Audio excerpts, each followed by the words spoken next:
7절부터 10절까지의 말씀입니다. 에베소서 2장 7절부터 10절까지의 말씀을 함께 한 목소리로 읽겠습니다.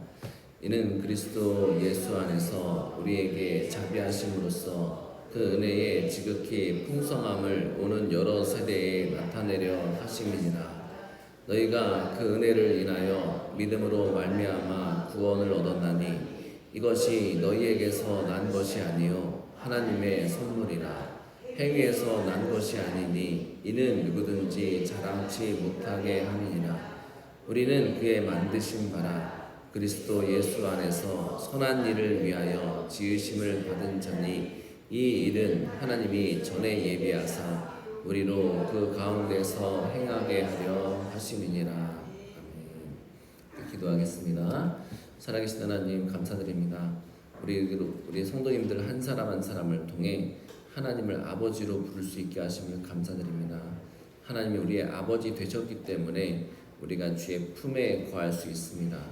우리가 주님을 아버지로 부를 수 있기 때문에 그 어떠한 기도 제목도 주님 앞에 가져올 수 있습니다. 하나님 우리 아버지 되셨기 때문에 그 어떠한 죄도 주님 앞에 내어놓고 목 놓아 올 수 있습니다. 우리 성도님들은 한 사람 한 사람 하나님을 아버지로 부르며 매일매일 주님의 품 안에 안기는 귀한 은혜가 있기에 인도하여 주옵시고 예배를 통하여 더욱더 그 뜨거운 사랑을 깊이 경험하고 체험하여 살아계신 하나님 아버지 품 안에서 매일매일 주님의 일을 함께하며 주님의 동역자가 되어 하나님께서 하신 일들을 바라보며 체험하는 귀한 교회 되게 인도하여 주옵소서. 하나님이 움직이는 교회, 하나님께서 일하시는 교회, 하나님의 열심히 있는 교회 되게 인도하여 주옵시고 그 하나님의 뜻에 순종하여 하나님의 일을 함께 이뤄가는 귀한 하나님의 백성들 될 수 있도록 축복하여 주옵소서. 오늘도 감사드리며 예수님의 이름으로 기도하였습니다. 옆 사람에게 인사하겠습니다. 사랑합니다. 감사합니다. 인사하겠습니다. 오늘은 은혜의 작품이란 제목으로 함께 하나님 말씀 나누겠습니다. 한 선교사님께 그 예수님을 믿게 된 과정에 대해서 이야기를 듣게 되었습니다. 원래 이 남자 선교사님은 예수님을 믿지 않았는데 이분이 이제 호주로 이사를 하게 되어서 공부를 하게 되었답니다. 그런데 이제 문제는 뭐냐면 언어도 안 통하고 또 인종차별이 엄청 심했는데 호주에서는 이게 등급이 있습니다. 등급이 어떻게 되어 있냐면 호주에서 가장 1등급은 여성입니다. 두 번째 등급은 아이들입니다. 세 번째 등급은 동물이고 네 번째 등급이 남성입니다. 그리고 마지막 다섯 번째 등급이 아시아 남성입니다. 그러니까는 이 한국인인 이 남자분이 호주에 갔는데 그렇게 인종차별을 하고 그렇게 무시를 했다라는 것입니다. 그러니까 그런 인종차별과 무시를 당하는 가운데 또 언어적 장벽 때문에 공부도 안 되고 너무 힘든 가운데 꿈을 꾸었는데 어떠한 분이 나타나서 자기를 손을 붙잡고 어떤 사람들이 모여있는 곳으로 인도했다라는 겁니다. 가서 이렇게 보니까 뭐하는 모임이었냐면은 기도하는 모임이었다라는 겁니다. 너무 신기해가지고 꿈을 깼는데 실제로 자기 주변에 있던 어떤 사람이 자기를 인도해서 어떤 모임을 데려갔는데 바로 그 기도하는 모임이 있는 장소에 자기를 데려갔다는 겁니다. 너무 신기해가지고 그 모임을 통해 복음을 접하고 마음 중심에 무슨 마음이 있냐면 나도 이 사람들처럼 예수님 만나고 싶다. 이 사람들 기도하는 것처럼 나도 열심히 기도하고 싶다라는 생각을 하게 되었다는 것입니다. 물론 상황은 전혀 나아지지 않았습니다. 그래도 그 모임 나가서 말씀을 통해 예수님을 알게 되었고 또 예수님을 더 만나고 싶다라고 간절히 기도했다라는 것입니다. 그렇게 간절히 기도하는 가운데에 또 꿈을 꾸게 되었는데 흰 옷 입은 어떠한 사람이 나타나서 뭐라고 그에게 고백하냐면은 왜 나를 찾느냐 이렇게 물으셨다라는 겁니다. 자세히 보니까 첫 번째 꿈에 나타났던 그분이 다시 나타나셔서 왜 나를 찾느냐 이렇게 물으셨다라는 것입니다. 그렇게 예수님을 만나게 되었던 그 선교사님은 예수님이 자신을 찾아왔다는 것을 깨닫게 되었고 예수님 나를 만나주셨구나 이 은혜를 깨닫게 되었고 깨어나니까 세상이 너무 달라져 보였다는 것입니다. 그래서 모든 무시와 인종차별의 힘을 인종차별을 이길 힘을 갖게 되었고, 그리고 하나님 앞에 선교사로 헌신하며 지금 살고 있다라고 고백하고 있습니다. 저는 우리 성도님들의 삶이 바로 이러한 인생을 살고 있지 않나 싶습니다. 예수님을 만나기 전의 삶과 예수님의 만난 후의 삶으로 나뉘어졌다라고 생각합니다. 근데 우리가 예수 그리스도를 만나는 것은 전적으로 하나님의 인도하심에 가능하다는 것입니다. 오늘 에베소서 2장 7절부터 10절은 바로 그 은혜에 관한 말씀을 하고 있습니다. 7절은 하나님께서 우리를 그리스도와 함께 살리신 목적에 대해서 말씀합니다. 7절 이렇게 말씀합니다. 이는 그리스도 예수 안에서 우리에게 자비하심으로써 그 은혜의 지극히 풍성함을 오는 여러 세대에 나타내려 하심이니라. 여러분, 하나님께서 우리를 이렇게 구원해 주신 것, 건져 주신 것은 단지 지옥에서 건져 주시기 위함을 위해서만이 아닌 것입니다. 단순히 너 지옥 가지 마라, 그냥 딱 그 문제만을 위해서가 아니라 구원받은 우리를 통해서 지옥에도 가지 않게 하시고, 또 하나님의 은혜가 얼마나 큰지 그 은혜를 세상에, 그리고 세대의 세대를 통해서 이어서 전하기를 원하시기 때문에 우리를 건져주셨다는 것입니다. 그러니까 다시 말하면 우리가 바로 하나님의 은혜를 증거할 수 있는 표식이라는 것입니다. 그러니까 여러분, 한 사람 한 사람이 어떠한 사람이냐면, 나는 하나님의 은혜의 표시구나, 내가 살아있는 것은 하나님의 은혜의 표시구나, 내가 예수 그리스도를 믿는 것은 하나님의 은혜의 표시였구나라는 것을 깨닫고 아는 자만이 우리의 시간과 삶을 귀하고 값지게 사용할 수 있다는 것입니다. 바울 목사님은 하나님의 은혜가 너무 풍성하다고 표현합니다. 우리에게 그 풍성한 은혜가 임했다라고 말씀하고 있습니다. 하지만 하나님의 은혜가 전혀 죄를 가볍게 여긴다는 뜻이 아닙니다. 오히려 하나님의 은혜는 가장 큰 값을 치르셨기 때문에 풍성하다는 것입니다. 제가 계속 말씀드리지만 마다가스카르라는 나라가 있는데, 그 중에 특히 남부 마다가스카르는 물이 절대적으로 부족합니다. 그래서 말씀드렸던 대로 이 아이들이 그 구덩이를 파가지고 거기서 나온 진흙탕물을 마시기도 하고, 그것도 없으면 선인장물을 마시기도 하고, 어떤 애들은 진흙을 짜가지고 물을 마시기도 한다는 것입니다. 근데 그 한 마을에 한 후원자님의 후원금으로 우물을 팔 수 있게 되었습니다. 10m, 20m를 파면 물이 나오지 않으니까 100m를 파가지고 우물을 만들었습니다. 돈이 더 많이 들었습니다. 덕분에 지금까지 흙탕물을 먹던 이 마을이 아주 깨끗한 물을 마실 수 있게 되었습니다. 중요한 것은 이 마을 주민들이 그 우물값을 치른 것이 아니라는 것입니다. 한 후원자가 큰 값을 치루었기 때문에 그들이 물을 마실 수 있게 되었습니다. 근데 알고 보니까 그 물이 어떠한 물이었냐면 자기 아들의 죽음값이라는 것입니다. 그분이 자기 아들이 있었는데 너무나 참한 아들이 그 20대에 교통사고로 죽게 되었습니다. 그리고 지루한 재판 끝에 생명보험금을 타게 되었습니다. 그 생명보험금을 어디에 쓸까 고민했는데 자기 자신을 위해서 죽음값을 쓰기가 너무나 아까워서 뭐 했냐면은 생명을 살리는 일에 일을 쓰고 싶다고 해가지고 우물 파는 일에, 학교를 짓는 일에, 또 교회를 건축하는 일에 이 생명보험값을 투자했다는 것입니다.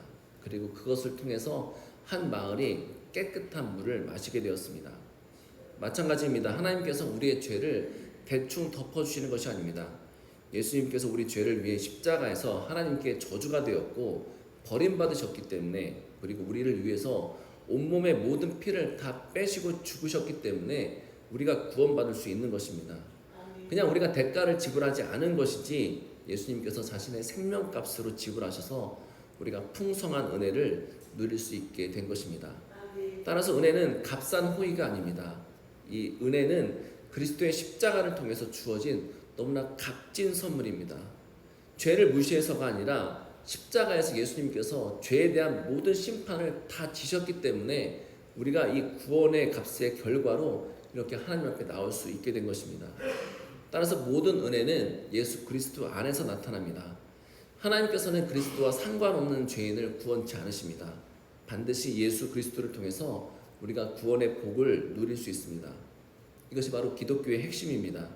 기독교 신앙의 핵심은 내가 얼마나 훌륭한 사람인가에 달려있지 않습니다. 내가 지금 그리스도 예수 안에 있는가가 중요합니다. 하나님께서는 그리스도 안에서 우리를 바라보시고 그리스도의 십자가 때문에 우리를 받아주시고 우리를 구원해 주신다는 것입니다. 그래서 세상에서 이 교회 가운데 가장 큰 위험이 있다면은 그것은 우리가 세상보다 가진 것이 없는 데 있지 않습니다. 교회의 가장 큰 위험은 무엇이냐면 교회 안에 자랑할 것이 너무 많은 데 있습니다. 교회가 자기들이 가진 건물과 사람과 역사들을 자랑하면 이 하나님의 은혜를 잃어버릴 수가 있습니다. 이 교회의 영광은 우리가 무엇을 했느냐가 중요한 것이 아니라 하나님께서 예수 그리스도를 통해서 예수 그리스도 안에서 이 교회를 위해 이 상소교회를 위해 무엇을 행하셨느냐 바로 거기에 달려있다는 것입니다. 어떤 목사님이 세 가족 한 분으로부터 아픈 메시지를 받았다고 합니다. 그분이 이렇게 고백합니다. 목사님, 교회에 오니까 제가 들리는 많은 이름 가운데 가장 많이 들린 이름이 목사님 이름이라는 것입니다. 너무 목사님 이름이 많이 들리니까 우리 목사님 하니까 불편했다라는 것입니다. 왜냐하면 성경 말씀보다 예수님보다 목사님 이름이 더 많이 등장하는 것 같아서 너무 무섭다라는 것입니다. 그 담임 목사님 충격을 받았습니다. 너무 무섭다라는 그 말이 그 목사님의 마음을 아프게 했다라는 것입니다.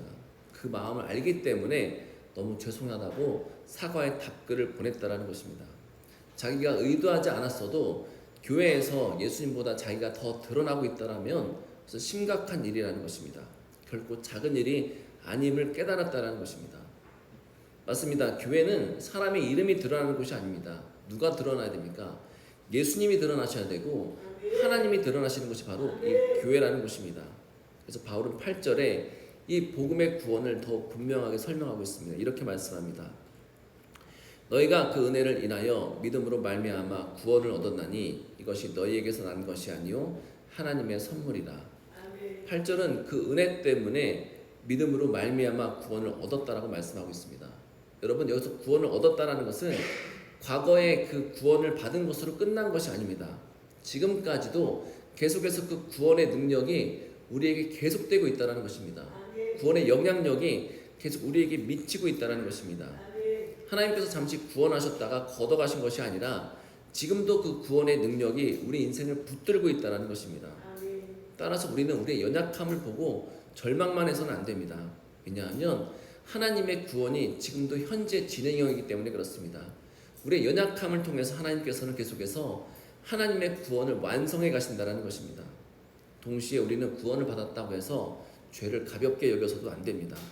왜냐하면 우리가 죄를 지으면 지을수록 우리 안에 계신 성령께서 슬퍼하시고 우리가 그 죄를 회개치 아니하면 결국 우리를 떠나시기 때문에 그렇습니다. 따라서 우리는 믿음으로 그리스도를 바라보아야 합니다. 믿음은 내가 할 수 있다라는 자신감이 아닙니다. 믿음은 내 인생을 나는 구원할 수 없지만 예수님이 구원하셨다라는 확신입니다. 그래서 우리는 하나님 앞에서 할 수 없음을 고백하면서 빈손 들고 나아가는 것, 주님 앞에 두 손 들고 나아가는 것, 그것이 바로 믿음이라는 것입니다. 따라서 은혜는 하나님이 아주 조금 도와주시고 처음 도와주시고 우리가 마무리하는 것이 아닙니다. 은혜는 하나님께서 시작하시고 하나님께서 이루어가시고 하나님께서 완성하시는 것입니다. 그래서 하나님은 모든 것들을 다 하나님이 하시는 것이 바로 은혜라는 것입니다. 그렇다면 인간은 아무것도 하지 않아도 된다는 것입니까? 그렇지 않습니다. 우리가 그 은혜를 받았으면 예수님을 100% 믿는 것, 그것이 우리가 해야 될 일입니다. 우리의 죄를 주님 앞에 계속 회개하는 것, 그것이 하나님 앞에 해야 될 일입니다. 그리고 회개한 다음에 돌이켜서 말씀 앞에 순종하는 것, 그것이 바로 우리가 해야 될 일입니다. 그러나 우리의 믿음과 회개와 순종이 구원의 값을 지불하는 것이 아닙니다. 은혜 받은 우리에게 나타나는 하나님의 열매라는 것입니다. 그래서 바울 목사님은 9절에 다음과 같이 말씀하고 있습니다. 행위에서 난 것이 아니니 이는 누구든지 자랑치 못하게 함이니라. 바울 목사님이 우리의 행위를 부정하는 이유는 우리가 행하는 선한 일을 무시해서가 아닙니다. 우리가 아무리 하루에 100가지, 1000가지씩 선한 일을 한다 할지라도 그것이 우리를 구원할 수 없기 때문에 그렇습니다. 여러분, 우리의 선한 일은 절대로 우리를 구원할 수 없습니다. 왜냐하면 구원은 대가를 지불해서 받는 것이 아니라 선물로 받는 것이기 때문에 그렇습니다. 만약에 우리가 우리의 구원에 대해서 대가를 지불해야 한다면 우리는 여기에 나와서 하나님 예배할 필요가 없습니다. 하나님을 믿을 필요가 없습니다. 최선을 다해서 선한 일을 하루에 100가지씩, 1000가지씩 저 뒤에서부터 여기까지 무릎 꿇고 계속해서 무릎으로 걸어오는 어떤 고뇌와 참회를 하면 되는 것입니다. 근데 하나님께는 그렇게 말씀하지 않습니다. 우리가 열심히 일하면 되는 것이 아니라 하나님께서 우리 선한 팔로 우리를 붙들어 주시고 아무런 대가 없이 우리를 구원해 주실 때 우리 가운데 은혜가 임한다라는 것입니다. 문제는 우리의 죄된 본성이 계속해서 우리의 행한 일들을 자랑하고 싶어 한다는 것입니다. 심지어 하나님 앞에서도 자랑하고 싶어 합니다. 하나님의 은혜를 받았으면서도 우리의 공로를 남겨두고 싶어 합니다. 아프리카를 돕는 일을 하다 보면은 어떤 분들은 진심을 다해서 그 나라를 돕고 싶어하고 불쌍히 여기는 분들이 있는가 하면 어떠한 분들은 그것을 자기의 트로피로 삼고 싶어하는 분들도 있습니다. 그래서 저에게 문의합니다. 목사님, 그 일 나에게 증명서를 좀 써주십시오. 서티피케이션을 좀 내주십시오. 그래서 그걸 가지고 가서 신문사에 내기 시작합니다. 또 시에 내서 시에서 상을 받습니다. 저는 사실 그런 후원금이든 이런 후원금이든 다 받습니다. 왜냐하면 그 후원을 받아서 이 아이들을 돕고 이 아이들을 살리고 이 마을이 깨끗한 물을 마시고 그것을 통해서 이 마을이 살아나는 것이 제 목적입니다. 기꺼이 어떠한 후원금이든지 다 받습니다. 문제는 그 한 사람 한 사람이 안타깝다는 것입니다. 저야 주의 일을 위해서 쓰임받는 통로지만 하나님의 나라의 상급이 그 사람에게 쌓이지 않는 그 선한 일을 볼 때면 안타깝다는 것입니다. 문제는 실상 그 모습이 우리의 모습이라는 것입니다. 아무런 대가 없이 구원받았다는 사실이 우리를 불편하게 합니다. 적어도 뭔가 희생을 치르고 구원받기를 원합니다. 적어도 1년은 교회를 1년간 열심히 출석하고 혹은 열심히 헌금을 내고 그 대가로 구원받기를 원합니다. 하지만 우리가 전적인 하나님의 은혜 앞에 서게 되면 하나님을 만나게 되면 하나님의 임재 가운데 깨닫게 되는 것은 무엇이냐면 내가 내세울 것이 아무것도 없다라는 것입니다. 하나님 나를 구원하시는 것에 내가 드린 공로가 아무 쓰잘데기 없다는 것을 반드시 깨닫게 됩니다. 다윗이 뭐라고 고백한 줄 아십니까? 모든 것이 주께로 말미암아 싸우니 우리가 주의 손에서 받은 것으로 주께 드렸을 뿐이니이다. 하나님, 모든 것이 다 주께로 왔는데 내가 주님께서 나에게 주신 것으로 내가 주께 드렸을 뿐입니다. 내가 한 것이 없습니다. 나의 왕권도 내가 가진 재물도 내가 한 모든 노력과 힘든 모든 수고도 주님께서 나에게 주신 건강 때문에 나에게 이런 풍족한 것을 주셨기 때문에 주께서 주신 걸로 그냥 주께 드렸을 뿐입니다. 나는 아무것도 아닙니다라는 고백을 누가 했냐면 다윗이 했다라는 것입니다. 이것이 바로 은혜를 경험한 사람의 진정한 고백이라는 것입니다. 그래서 우리가 그 구원 가운데 은혜를 입게 되면은 우리 안에 있는 두 가지의 교만이 무너지는데 그것은 바로 첫 번째는 내가 선하다고 생각하는 그 마음의 교만입니다. 또 다른 하나는 내가 너무 악해서 구원받을 수 없다라는 사람의 절망입니다. 우리가 서로 스스로 자신이 선하다고 생각하는 사람은 야, 나는 이 정도 살았으니까 하나님께서 나에게 이 정도 복을 주셔야 돼. 내가 이 정도 헌금했으니까, 내가 이렇게 헌신했으니까, 내가 이렇게 애썼으니까 나에게 복을 주셔야 돼. 그런 마음이 우리 가운데 사라지기 시작합니다. 왜냐하면 우리 선한 행동의 근거가 구원의 근거가 될 수 없기 때문에 그렇습니다. 반대로 우리가 너무 악하다고 생각하는 사람이 있습니다. 주님, 저는 너무 큰 죄를 지었기 때문에 하나님조차도 나를 구원할 수 없습니다 라고 말합니다. 이것 또한 성경은 뭐라고 말하냐면 교만이라고 말합니다. 왜냐하면 나의 죄가 아무리 크다 할지라도 예수 그리스도의 십자가보다 크지 않기 때문에 그렇습니다. 내가 너무 큰 죄를 지었기 때문에 하나님께서 나를 구원하실 수 없다라는 것은 나의 죄보다 내 죄가 그리스도의 십자가보다 크다라고 생각하는 것입니다. 여러분, 그리스도의 십자가보다 큰 것은 없습니다. 따라서 우리가 어떠한 죄를 짓든지 주님 앞에 나와 구원해달라고 간절히 바라는 것, 그것이 바로 하나님 앞에 겸손한 사람의 모습이라는 것입니다. 그래서 복음은 우리 두 사람에게 모두 우리의 눈을 돌려서 그리스도를 바라보라고 말씀하고 있습니다. 선하다고 생각하는 사람에게는 우리의 의로는 구원받을 수 없다라고 말하게 하고, 절망한 사람에게는 너희의 죄가 그리스도의 은혜보다 크지 않다라고 말한다라는 것입니다. 따라서 구원의 근거는 우리의 선함도 아니고 우리의 악함도 아닙니다. 오직 예수 그리스도뿐입니다. 그렇게 은혜를 경험하는 사람만이 하나님이 기뻐하시는 일을 사모하고 일할 수 있습니다. 10절의 말씀입니다. 우리는 그의 만드신 바라 그리스도 예수 안에서 선한 일을 위하여 지으심을 받은 자니 이 일은 하나님이 전에 예비하사 우리로 그 가운데에서 행하게 하려 하심이니라. 이 10절은 하나님께서 우리를 어떤 사람, 주님이 만드신 바라고 말씀하고 있습니다.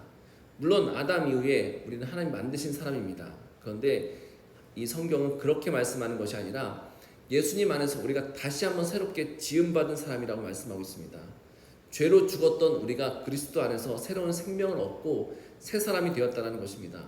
죄 때문에 망가졌던 우리가 다시 한번 주님께 구원을 받고 하나님의 걸작품이 되었다는 것입니다.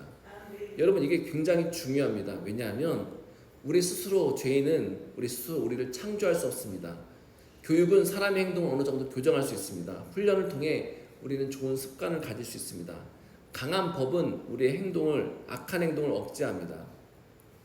국회에서 음주운전한 사람들의 그 차의 번호판을 빨강색으로 바꾸자는 의견이 있었습니다. 그래서 음주운전에 대한 경각심을 갖게 하자는 것입니다. 저 대찬성했습니다. 빨리 바꿔야 된다. 모든 음주운전한 사람들의 이 번호판을 빨간색으로 바꿔가지고 아무도 음주운전을 못해서 다른 사람을 해치지 말아야 된다. 대찬성을 했습니다. 아마 저 법이 통과하면은 음주운전을 억제하는 효과가 50% 이상 될 것이다. 대찬성했는데 결국 인권보호라는 미명 아래 무산되고 말았습니다. 저는 그것을 보면서 세상의 법은 우리의 행동을 어느 정도 억제할 수 있다고 생각합니다. 제가 싱가포르에 갔을 때 놀라운 것은 무엇이었냐면 거리가 너무나 깨끗합니다. 담배꽁초 하나 없습니다. 침 하나 흘린 것이 없습니다.